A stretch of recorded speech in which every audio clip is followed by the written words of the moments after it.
할렐루야. 10월 7일 새벽 예배 오신 여러분들을 예수님의 이름으로 환영합니다. 오늘은 바이블 타임 38페이지 이집트의 심판 예언입니다. 예레미야서 45장과 46장 말씀입니다.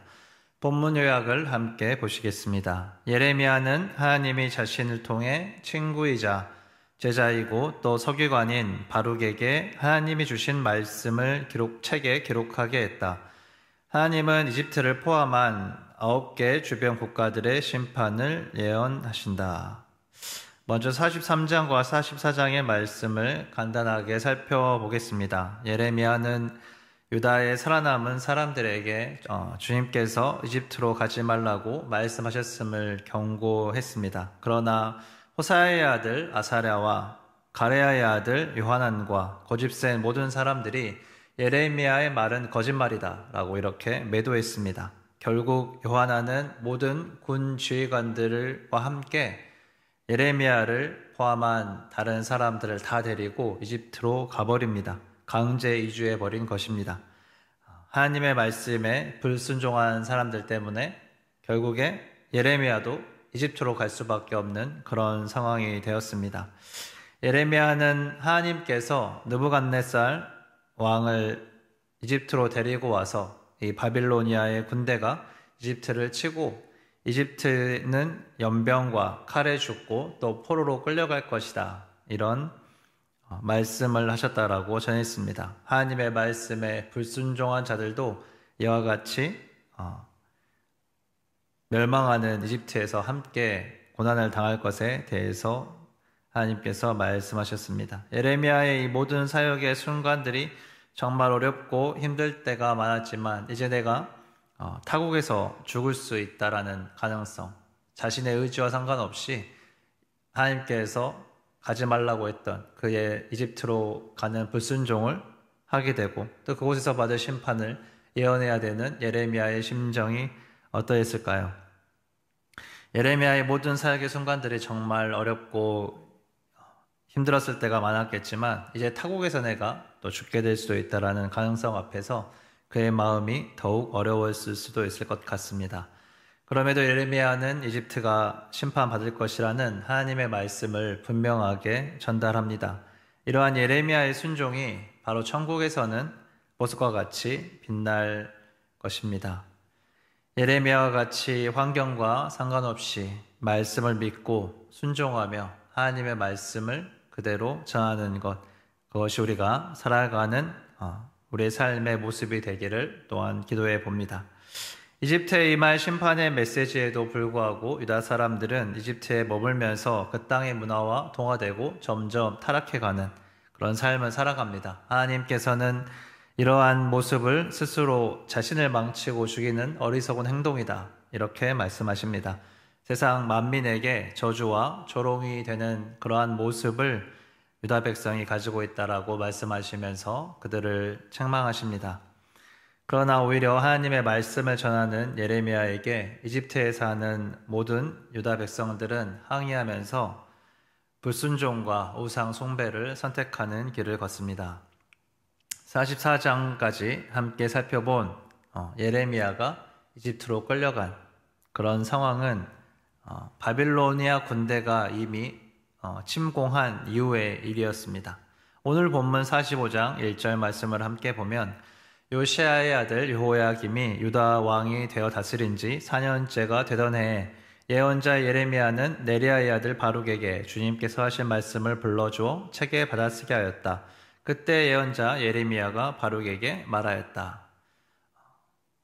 오늘 본문 1장 말씀에서 이 본문이 선포된 시점이 44장의 시점보다는 앞선 바벨로니아 군대가 1차 침공을 하기 전의 시기인 여호야김이 유다 왕이 되어서 다스린 지 4년째가 된 BC 605년임을 말해주고 있습니다. 그리고 예레미야는 바룩에게 하나님의 말씀을 대신 대필하게 하였다라고 이렇게 기록되어 있습니다. 44장까지 유다에 대한 예언이 이렇게 선포되고 45장에서는 큰 단락의 끝부분에서 예레미야의 대필자 바룩에 대한 말씀을 다루면서 바룩과 그의 글 곧 예레미야서를 읽는 사람들에게 위로와 희망을 주고자 합니다. 3에서 5절 말씀을 보면 주님께서는 그대가 언젠가 주님께서 나의 고통에 슬픔을 더하셨으니 나는 이제 꼼짝없이 죽게 되었구나. 나는 탄식으로 기진하였고 마음이 평안할 일이 없다라고 말하는 것을 기억하고 계시오. 주님께서는 나더러 그대 바룩에게 전하라고 하시면서 이렇게 말씀하셨소. 나 주가 말한다. 나는 내가 세운 것을 헐기도 하고 내가 세운 것을 뽑기도 한다.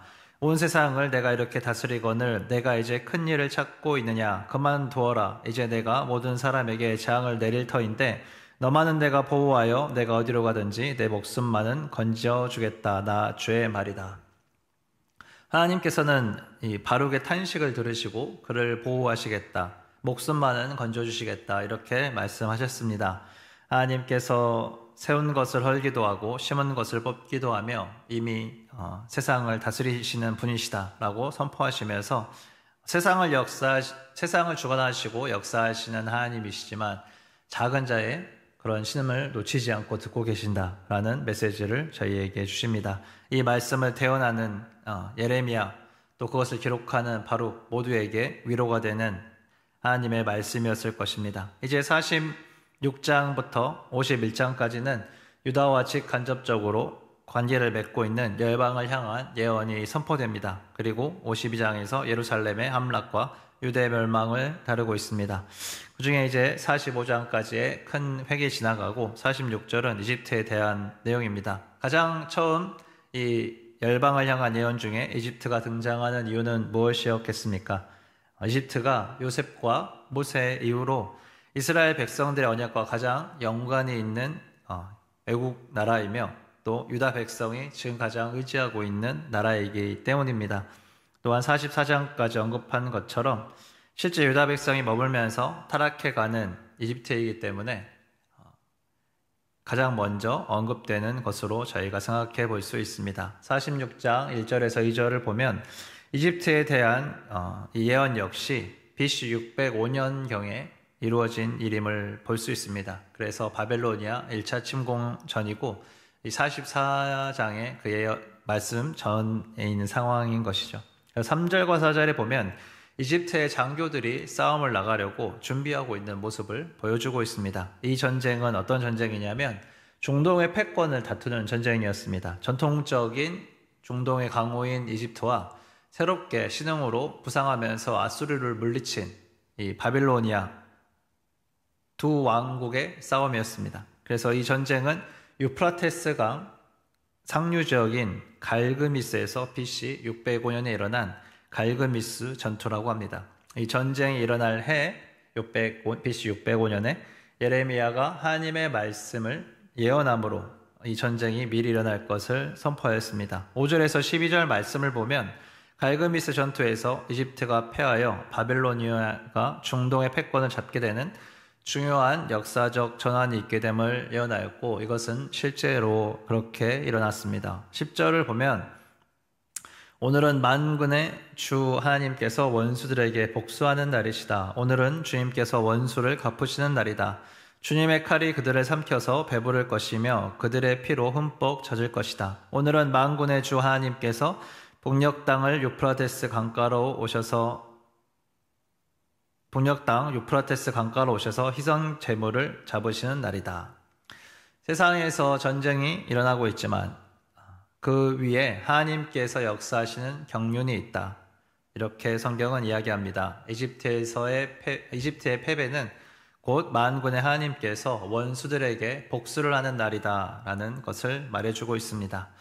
이집트를 향한 두 번째 예언은 13절부터 시작되는데 13절과 14절을 저희가 한번 보면 주님께서는 예언자 예레미야에게 바빌로니아 왕 느부갓네살이 이집트 땅을 치러 올 것을 말씀하셨다. 너희는 믹돌에서 외치고 멤피스와 다바네스에서도 외쳐서 온 이집트에 알려라. 너희는 이렇게 전하여라. 너희는 어서 방어 태세를 갖추어라. 사방에서 전쟁이 일어나서 너를 삼킬 것이다 하여라. 어찌하여 너희 힘센 황소가 거꾸러졌느냐. 주님께서 그를 메어 치셨기 때문에 그가 서서 견딜 수가 없었다.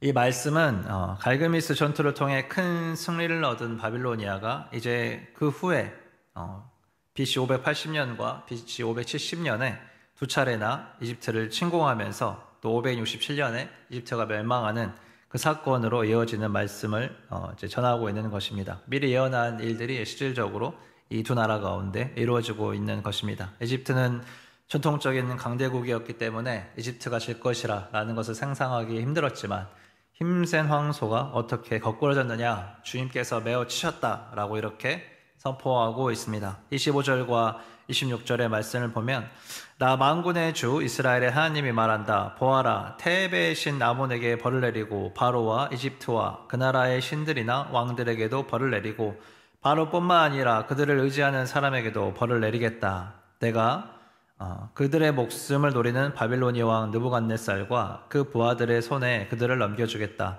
그러나 그런 다음에도 그 땅에는 다시 전처럼 사람이 살게 될 것이다. 나 주의 말이다. 10절에서 저희가 살펴본 말씀이 무엇이었습니까? 하나님께서 이집트에 임할 심판이 하나님의 원수를 갚는 것이다 라고 이야기했는데 이 원수를 갚는 것이 무엇인지 25절과 26절에서 명확하게 알려주었습니다. 바로 우상 숭배와 자신들이 신이 되는 교만, 그리고 그들을 의지하는 것, 여기에는 하나님보다 이집트의 왕과 군대를 더 의지했던 유다 백성들의 죄악도 함께 포함되어 있습니다. 오늘 말씀을 통해서 우리가 살펴볼 수 있는 것은 이제 유다 민족의 하나님에서 온 천하를 다스리시는 하나님의 모습으로 하나님의 그 은혜의 경륜을 저희가 함께 살펴볼 수 있는 그 시각의 전환이 필요한 바로 그것을 저희가 함께 볼 수 있습니다. 온 천하를 다스리시지만 한 영혼을 사랑하시는 하나님, 이 하나님을 저희가 말씀을 통해 만납니다.